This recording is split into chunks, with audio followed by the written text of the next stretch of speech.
आजकल health take का ज़माना है और सब लोग सीजीएम लगा रहे हैं, या तो फिर वो बैंड, वो तो अच्छा ही है, मैं तो उसका या फिर आपकी हार्ट रिंग है वो है। तो सबको मतलब एक स्टेटस सिंबल है कि अगर मैं यहाँ बैठा हूँ और अगर मैंने कुछ वेरिएबल पहना है तो मैंने विदाउट एनी सेइंग मैंने आपको बता दिया है कि आई एम अ फिटनेस फ्री। मेरी तोल दो तो भी कोई वादा नहीं Social signaling. हाँ एग्जैक्टली वो एक स्टेटस आ जाता है कि अगर मैं यहाँ बैठा हूँ, मेरे हाथ में है, भले मैं मोटा हूँ, मैं एक जर्नी पे हूँ, मैं फिटनेस की जर्नी पे हूँ। और मैंने आजकल तो सीजीएम और वो सब कुछ तोन वालों पर ही मैंने देखा है कि भाई उन्हें तोन they are out of shape and then they start doing this health tech version of it. तो आपका क्या मानना है कि what is the real way to approach this, क्योंकि data is not the right way. मुझे लग रहा है कि आप सीजीएम जैसे आप हम लोग बात कर रहे थे कि आप डेटा से ये पता लगा लोगे कि इससे ग्लूकोज स्पाइक नहीं होता, इससे कम होता है, ये चीज़ अच्छा है, ये मेरा मेंटेनेंस के लिए अच्छा है। पर उसके भी कुछ नुआंसेस होते हैं, वो हमें डिस्कस करना ज़रूरी है। उसी कारण हेल्थ लिटरेसी भी ज़रूरी है। तो मैं ये जानना चाहूँगा कि healthy variables are not for all, ये मेरा मानना है। तो आप क्या मानते हो? ट्रैकिंग करना कोई बुरी बात नहीं है। ट्रैक कर सकते हैं। It's one more data point जो हमें पता बता रहा है। जैसे अभी आपने वॉच पहना है, एप्पल वॉच पहनो, गारमेंट पहनो, जो भी है, एटलीस्ट क्योंकि हम एक ऐसे भ्रम में भी रहते हैं लोग कि हम बहुत थकते हैं, दिन भर बहुत मेहनत करते हैं, हमारा मूवमेंट बहुत ज़्यादा होता है। This happens more with women who are getting tired with housework. घर में मैं काम कर रही हूँ तो मेरी इतनी मूवमेंट होती हूँ। अब ऐसे में हमने अगर उनको उनका स्टेप्स ट्रैक करने को बोल दिया, मूवमेंट ट्रैक कर रहे हैं, और उसमें बताया कि भाई तुम 1000 स्टेप्स ही चले हो दिन भर में, ठीक है, तो at least it shows them a picture कि गेमिफिकेशन तो बात की बात है, बेस डेटा तो पता चलता है कम से कम कि भाई सच में आपकी मूवमेंट हो रही है। So tracking is a good thing. I wouldn't like say can it completely, पर आप वो ट्रैक करके फिर उसका आगे क्या कर रहे हो, मतलब जैसे आपने कहा कि सीजीएम डिवाइस लगा के मैं उस डेटा का कुछ इस्तेमाल नहीं कर रही हूँ, I am still out of shape, तो फिर फ़ायदा क्या, right? You need to track करो, हर चीज़ ट्रैक करो। I am a huge proponent of even tracking your food. आप ट्रैक करो तो समझ में आएगा कि कितना खाया है दिन भर में, वरना सब इनविजिबल है। मन में मान के चलोगे कि मैं तो बहुत हेल्दी खा रही हूँ, पर आपने जो आते जाते जो खाया है वो कुछ दिख ही नहीं रहा है, right? So that is fine. Devices से मुझे ऐसा प्रॉब्लम नहीं है कुछ, पर हो जाता है ये कि उसका एक अब्यूज़ होने लगता है कि जैसे अभी and the device also promote that, right? क्योंकि जैसे आप गेमिफिकेशन की बात कर रहे हो, आप they will promote you to share data with everyone. दोस्त को बताओ मैंने वर्कआउट किया, तो अभी वो workout, I know of people कि जो उनके स्टेप काउंट्स हुए नहीं। ये पहले एप्पल वॉच में ये प्रॉब्लम आता था कि जब अगर आपसे हाथ ऐसे ऐसे हिलाओ ना तो वो स्टेप गिनता था। तो एक दूसरे को दिखाने के लिए, तो मेरे स्टेप्स कंप्लीट करने के लिए लोग बैठे बैठे हाथ हिला रहे हैं। सीजीएम डिवाइसेस की अगर बात करें तो उससे आई फील कि वो जो जिस इंटेंशन से वो कंटिन्यूस ग्लूकोज मॉनिटरिंग डिवाइस बनाया गया था, बहुत नेक इरादा था कि भाई जो जिनको डायबिटीज़ है, इंसुलिन ले रहे हैं, वो आप ट्रैक कर सको कि तो it will help you to change your lifestyle. अब वो हो गया है गिमिक। तो हर कोई जो है वो जैसे अभी एप्पल वॉच पहन के दिखाते गा रहे, तुम्हारा एप्पल वॉच तो तुम नॉन इन्वेजिव डिवाइस है, तो अब मैं इन्वेजिव डिवाइस लगा के चलूंगी, तो मैं तो मेरे पैच पहन रही हूँ, तो मुझे हर चीज़ का पता लग रहा है। अब मुझे बताइए वो क्या बता रहा है आपको डिवाइस के? यही बता रहा है कि आपने कौन सी चीज़ खा के आपका ब्लड ग्लूकोज स्पाइक हो रहा है।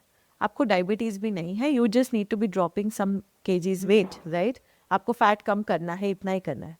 अब ये तो आपने पिज़्ज़ा खाया, वो डिवाइस शोर मचाएगा, राइट? आपने जैसे कुछ जूस पी लिया तो वो डिवाइस शोर मचाएगा। ये जानने के लिए कि पिज़्ज़ा और जूस मेरे लिए अच्छा नहीं है, मुझे कोई इन्वेजिव डिवाइस लगाने की ज़रूरत है क्या? नहीं, यू डोंट नीड इट।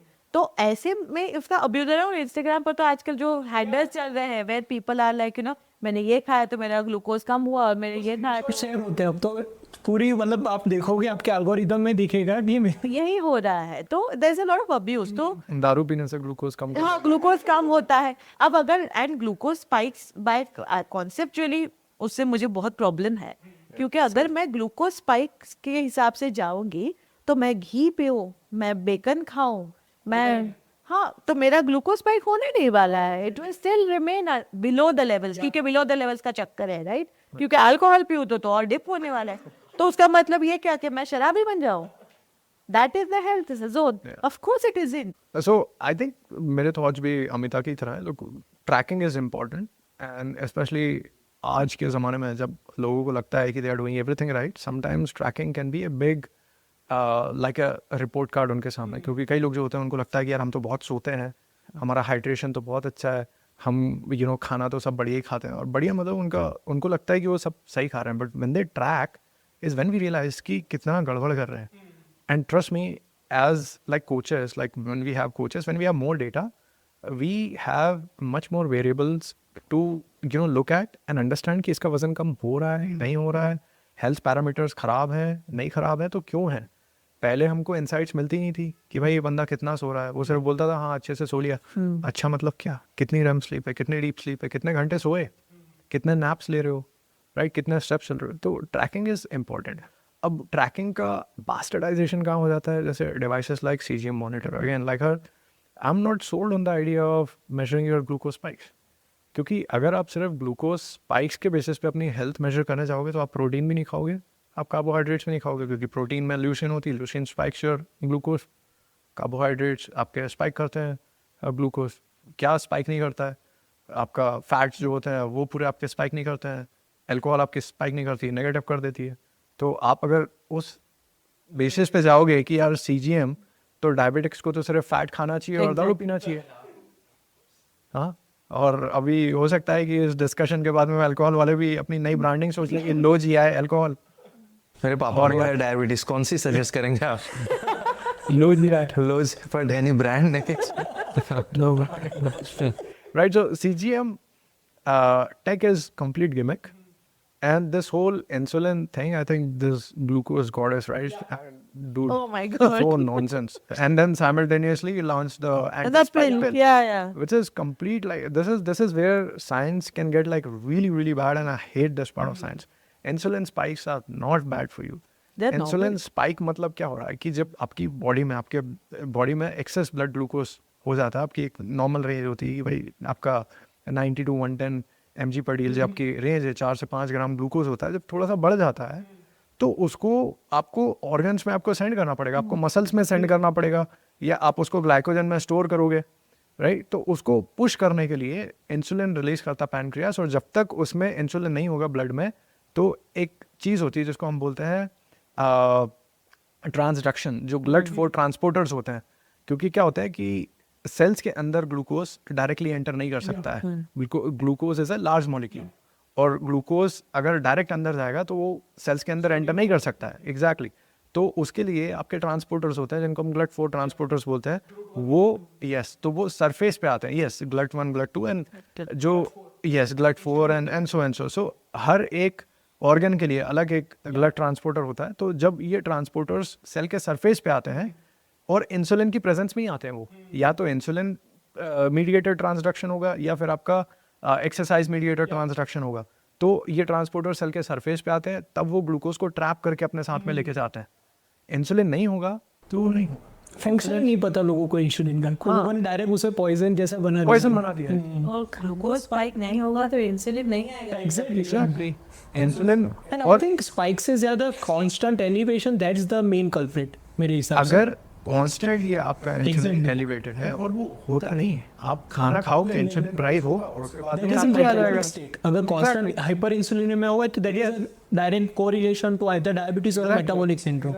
तो मतलब नॉर्मल लोगों को तो ये इंसुलिन स्पाइक की जरूरत ही नहीं. नॉर्मल लोगों को इंसुलिन स्पाइक के बारे में सोचने की भी जरूरत नहीं. एग्जैक्टली. आप अपना HbA1c मेजर करो, आप अपना होगा या टेस्ट वाला इंसुलिन रेजिस्टेंस करवाओ, दोनों चीजें नॉर्मल है, आपको इंसुलिन रेजिस्टेंस में डरने की कोई जरूरत नहीं. राइट. इंसुलिन स्पाइक से डरने की कोई जरूरत ही नहीं. लाइक और उसको ट्रैक करना है, लाइक पूरे टाइम दिन भर है उसके ऊपर वीडियोस बनाना है, महापूरे हैं. How life can be. you can end it. No, I mean, I just wanted to add one more important factor. This increases a lot of anxiety in a lot of patients. Yeah. Constantly ये जो तुम्हारा चल रहा है and actually आपने sleep की बात की थी तो मैंने एक स्लीप डॉक्टर के साथ बात की थी, आपने जो बात की वही थी, ऑर्थोप्सिया हो चुका है कि लोगों को ट्रैक करने के बाद जो स्कोर उन्हें 79 आ रहा है, तो मैंने कहा मैं इतना अच्छा सोई थी 79 कैसे आया? तो उसके कारण दूसरे दिन नींद नहीं आती कि आज जो मेरा Performance 70 हो जाएगा 75 होता है See, so that's what anxiety does. People have to perform well in this team as well now. Because यार after being in this industry for good 11 years now, एक चीज़ तो मैंने नोटिस की है, मोटा मोटी जिनको सीरियसली हेल्थ के बारे में कुछ करना है, दे नो डेफिसिट में खाना है, बैलेंस खाना है वगैरह वगैरह, but there is a messed up relationship with food since childhood and it has a lot of roots in your mental health too. तो ये जो कॉन्स्टेंटली वेरिएबल, ये जो CGM वाला पर्टिकुलर पार्ट है, it just propagates that messed up relationship with food. We start looking at food as good and bad वगैरह वगैरह. हाँ, विच वी एस्टैब्लिश कि एक फूड तो आइसोलेशन में होता नहीं. वेयरएज डेटा की बात आती है तो डेटा कलेक्ट करना important, just like blood reports. Insulin की बात आ रही है तो इट्स कॉज एंड इफेक्ट. तुम बारिश में जाओगे गिल्ले होगे, इसमें तुम पानी को क्यों ब्लेम कर रहे हो कि कैसे हुए? नहीं, इट्स नॉर्मल फिजियोलॉजी. अगर तुम ग्लूकोज खा रहे हो और इंसुलिन स्पाइक नहीं हो रहा है, that's where the trouble is. That's a bigger problem. We have to realise that. खाली ये जो फैंसी वर्ड्स आ रहे हैं उसको देख के ज़रूरी है नहीं है कि डरना है हमें. Food is primarily our friend. Food is the last thing that we should be scared about, and that's what I think I want to end this on from my side at least. Yeah, so on that note I also like to thank you all of you because क्या मुझे लगता है कि ये बहुत comprehensive discussion था. मुझे लगा था कि इंडिया में सबसे बड़ा प्रॉब्लम आज स्कैर मॉन्गरिंग का ही है और मिस इन्फॉर्मेशन का ही है, और मेरा इंटेंट भी यही था कि हम 4 लोग मिलके एक ऑप्टिमिस्टिक वे में फूड को एक बेटर हेल्दी रिलेशनशिप हम लोग खुद इनके साथ बिल्ड कर सकें. So thanks again. I want to tell one thing. Look, I really enjoyed this discussion. I want the audience to know कि उमेश का मेरे से कोई connection नहीं है. Amita, this is the All of first us are. time actually I'm meeting her. But you'd see that in this discussion, most of us converse on the same point, which further proves the point कि science is universal. Exactly. When people have divergent views or like polar opposite views, it's either because they are not following a universal approach or a universal science. So root सबके same है, खाली ऊपर फल सबके अलग. And science makes sense. Yeah.